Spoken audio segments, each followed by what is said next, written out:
What is the preclusion doctrine, and how can whistleblowers protect themselves from having a case thrown out under it? Sure. So the next thing is we have all these federal laws. We also have every state has some form of protection for whistleblowers. And I think Alabama, they've done their best to have none.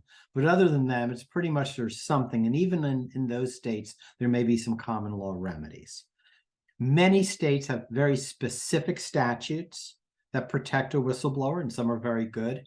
And at least 26 states have their own version of the False Claims Act, very strong.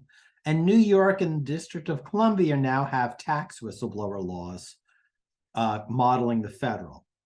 So every whistleblower pretty much should look at what is their options under federal, what are their options under state, and often state is better than federal.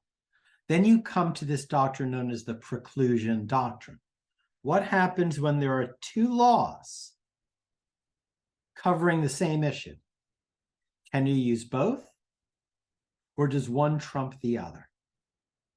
So some states say if there's a federal law covering this issue, you can't use the state common law. Conversely, the US law for occupational safety is terrible, absolutely terrible. But states then say you can use our state law and avoid the federal law, and our state law is much better.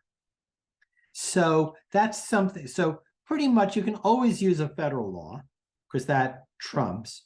But if you want to use a state law, then you have to investigate it, make sure you can. And then sometimes there's a procedure where you can do both. So under False Claims Act, federal government encourages, if it's a federal false claim, there's often some state money, like often like a matching grant where the state and the federal are paying money. And the federal government encourages whistleblowers to file under all state laws and the federal law. So it's just a hit and miss. It needs to be looked at.